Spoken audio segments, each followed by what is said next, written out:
everybody, I'm Lex of Love. Is it Lex Korea Love? Live Korea Lex? What is the name of this channel?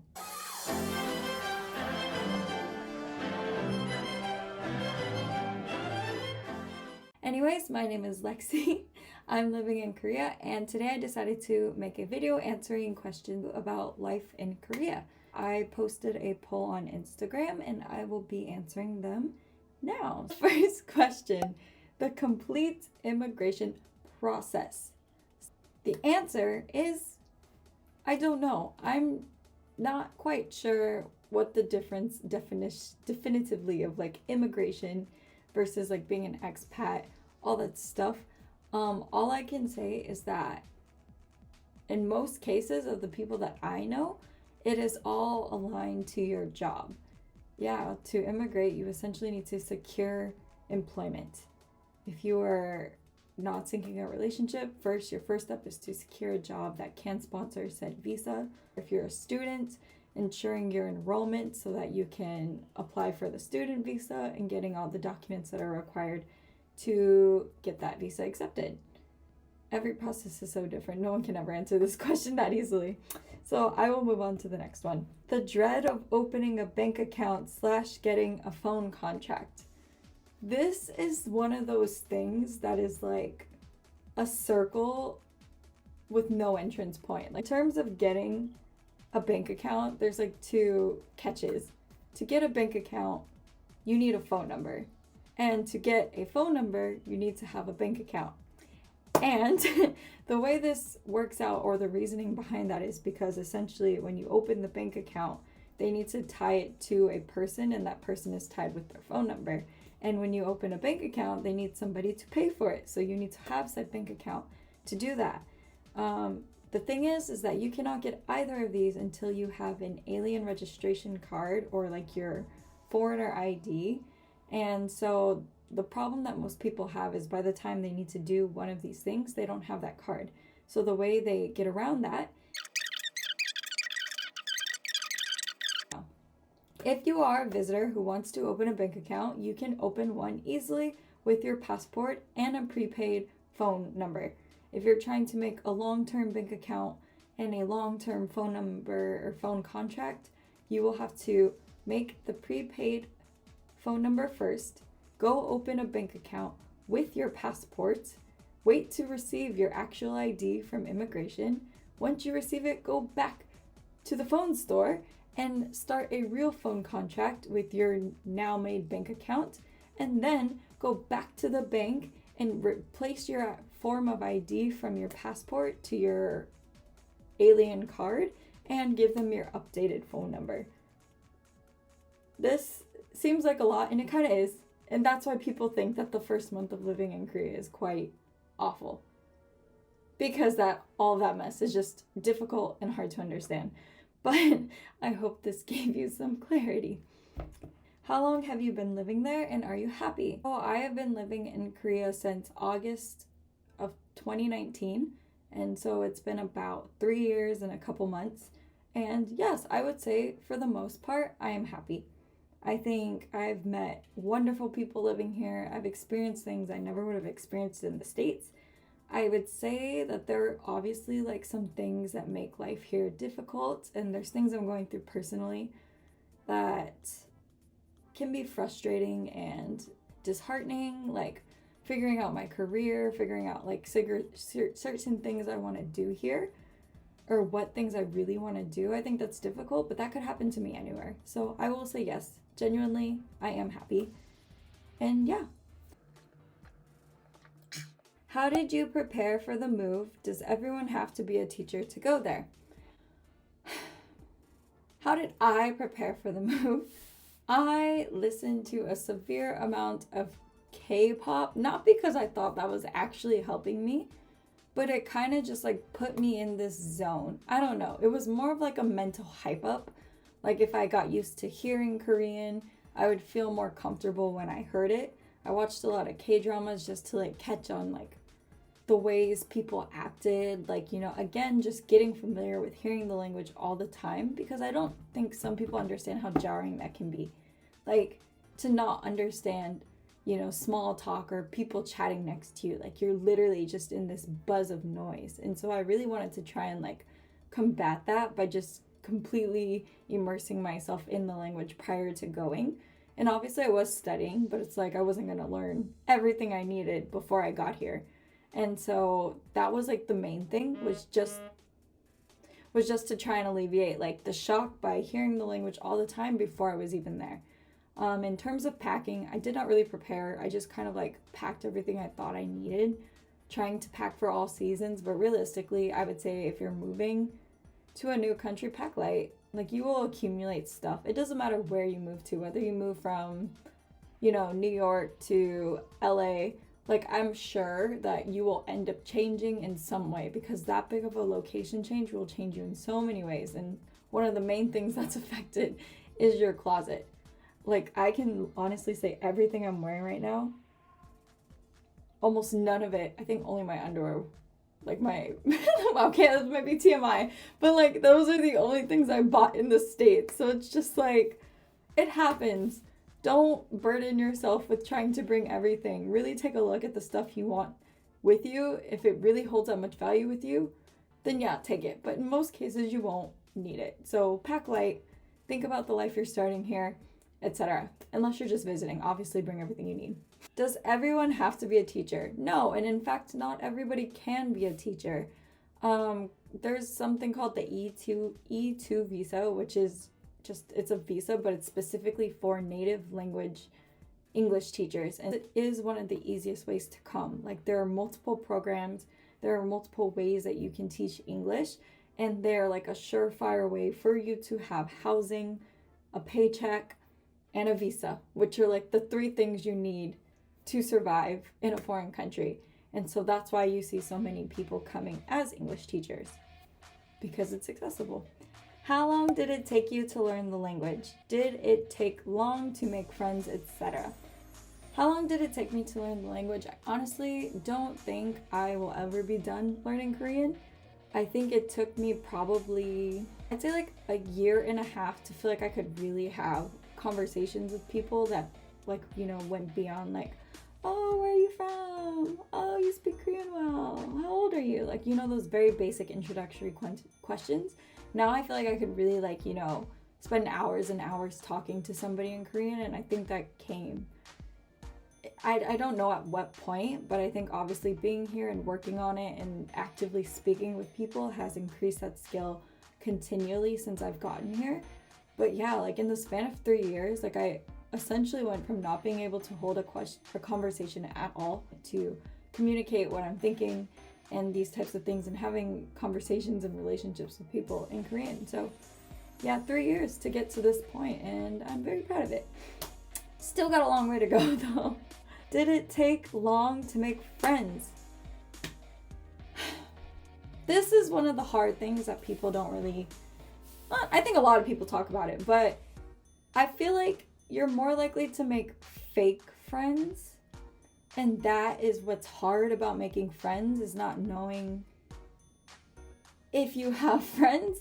And I say this not because people that I've come to know are bad people. It's just that so many friendships you make here can be so fleeting. Comes to foreigners, like if that foreigner is here for a short time, then they're here for a short time. They may be your best friend for maybe a year, and then they're gone. You don't know if you'll ever see them again. It's hard to stay in touch. Like, that kind of thing makes it very hard to stay close. And then there's people that are like, you guys are convenient friends for a short time, but then it's hard to continue that friendship, even if they're still in the country for various reasons. Like, say you work together at the same place, but then you all went to different companies. Well, now your lives are just in different places, and it goes to that, well, we're all adults, we're all busy, how do we make time to meet up? And I guess that's when you really test that friendship to see how close you guys are. Like, did it extend past the company, or did it extend past that, like, thing in common easily? Or is it something that feels like it kind of drizzled out? Like, and I think at those moments, like, that can be very difficult to deal with if you thought, oh, me and this person are like that. And then the minute you guys are not seeing each other every single day at this thing, you just like lose contact. And I think that's really, it can be heartbreaking, because I'm somebody who loves people. I love my friends. I love meeting new people, and I get attached so easily. So if somebody I thought like, wow, we've gotten quite close, and then like the relationship kind of turns into nothing, like it's so disappointing for me. And then in terms of like making Korean friends, I think a lot of people here in Korea live close to people they've grown up with, which is something that's not, at least to me, very common in the US, or that I know of. So I'm not used to having, 1,000 childhood friends. Like, I do have friends from high school and middle school, but it's like I can count the people I talk to actively to this day on like one hand. And even so, we're not seeing and meeting each other because obviously we're in different places, but like the fact that here in Korea everybody like has access to these friends is wild to me. And so it's hard to kind of like break in and be a legit friend with Koreans. Like, I obviously do have Korean friends, but I think it's taken a lot of effort to be able to get to that point. And especially I can think a lot of that to my interest in learning Korean and speaking Korean. And yeah, that's kind of what it came down to. So yeah. Is it expensive to live in Korea? Is it cheap to live anywhere? Like, I think people think a lot of things are very cheap and convenient. Is my hair free? I don't know. But I'm gonna go ahead and say, if you have to pay for your own cost of living, and I'm talking like not English teacher, like having to pay your rent, your deposit, all this stuff, like it's so expensive. And it's so hard to get a job that pays you enough to make this feel like a simple task. I think it is quite expensive. Like, the cost of groceries is getting higher and higher. Fruits fluctuate like crazy. Housing prices are ridiculous. Yeah, there's no tax, but it's like, especially say you're somebody who is a foreigner and you like need to send money abroad, like the cost of this Korean won right now is so low. Like, it just makes everything feel more expensive. So to me, like, I would not say that Korea is that affordable. I think there's affordable things, like how there is in every country. But I do think generally, if you are like paying to live here and like being a part of society, like in that way, yeah, like it's kind of pricey. It gets pricey.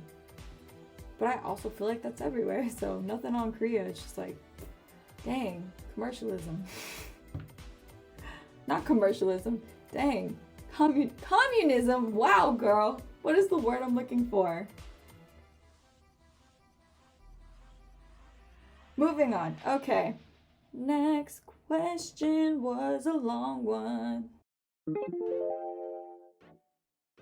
I wanted to know how you prepared for your journey here, how long it took you to get adjusted, how long it took you to learn Korean, any advice to new people planning on staying there, 58 years old, I don't want to do much respect, planning to visit fall, Okay. So in terms of what I did to prepare for my journey, I think I focused almost primarily on like trying to learn as much as I could language-wise. Like, I was by no means good at Korean when I got to Korea. Prior to coming to Korea, I learned the alphabet. I had certain vocabs and sentences memorized. But honestly, this is all stuff I basically learned from a book. This is stuff I learned from the internet. And when it came to like speaking experience, I had zero. And so when I finally did get here and tried to talk to people, like I would freeze. I couldn't really understand anybody. So yeah, like as much as I tried to prepare, I honestly wasn't that prepared. I tried to learn like culture differences so I didn't like, embarrass myself once I got here, and I wasn't disrespectful to others. And that included like watching YouTube videos kind of like this, like people living in Korea, people working the job I was going into, people living in the area I was going to, trying to find out as much about it as possible so that I wouldn't feel so like surprised or like culture shock. And especially because I knew where I was going to live wouldn't necessarily be easy, because at the time I didn't know where I was going exactly. I just knew like the general area. So I tried to like find as much information about that place, because I believe there's like a lot of fear in the unknown. So the more I knew, the less afraid I would feel. How long it took to get adjusted? I think I would say about a month to feel like I lived there, because it takes a while to like feel like your house has everything, to like really know your area, to get like that dang phone plan and bank set up. like that I lived here, like I wasn't on vacation or living out of a suitcase. Like I had things in my house. That kind of stuff really changed my whole perspective about my position in Korea, especially because I'd never traveled here before. I never came on a vacation. I never studied here. So I needed to have like certain roots on the ground to feel like I actually was doing this thing, like I was actually living here. Any advice to new people planning on staying there? If you're going on a trip, like I'd say embrace it, do all the things you want to do. There's so much to do in Korea. There's things to overcome, but pretty much like the country's very friendly. I do believe that you can have a good time no matter who you are, no matter where you're from. There's so many great things that you can explore and experience. And so if you're just coming to visit, go for it. I will say, if you do want to actually like move here and live here, just acknowledge that just as you live in your city, in your state, someone maybe somewhere is dreaming about that place like it's this perfect place from a movie. And we all know that's not true. For those living in New York, for those living in LA and California, these various like, touristy places, we know the realities of living there. We know the dark sides. We know the troubles we experience on a day-to-day basis. Life cannot always be the fairy tale in the movie. And just remember, just like that, Korea is not either. Korea is not the K-dramas. It is not the K-pop videos. It is not K-pop people walking around. It's a country filled with hardworking people and citizens of this country that think and do things their way, but it is also very different maybe from the way you do things. And you just have to come here with that open mind and understand that like maybe it will not meet your expectations. Maybe it will be above your expectations. But just remember to keep your expectations realistic, because again, this is not just a fantastic vacation place. It is a good vacation place, I'm gonna say, but when you're living here, your perspective will change completely. And so just come here with an open mind, maybe some thick skin at first, because there are some things that may happen that you may not feel great about, but there is so much good that you can experience here too. So if you come into it with the right attitude and with the right mindset, I think you really could enjoy your time here, no matter how long it is. Also, for all those people wanting to do something but you're like hesitating, I just want to say fully go for it. Like, do not get stuck behind the I can't, what if, because I bet you the biggest regret you'll have is not trying. So if you're thinking about visiting here, if you're thinking about like, trying a year doing XYZ, like go ahead. Just go for it. Don't be afraid. Don't make excuses. Just push yourself to do the thing that you want to do. This video's I've already said 24 minutes of stuff and I need to cut it down. So this is good. We're going to stop here. Thank you so much for taking the time to ask me these questions. If you have other things that you would like to see videos about life in Korea, living in Korea, life as a foreigner, life as a person of color, life as a woman, anything Korea related that seems interesting to you that you would like to see content on, please feel free to let me know. Please feel free to ask those questions. Doing YouTube, creating content is something I really love the idea of doing, but every time it comes to me doing it, I kind of psych myself out of it. And this is me, following the advice I just gave. Like, this is something I want to do, so I'm going to stop making excuses and do it. So if you have anything that you'd like to see from me, if you like content like this, please make sure to like and subscribe. And thank you so much for watching this video, and I will see you in the next one. Have a great day, y'all. Bye!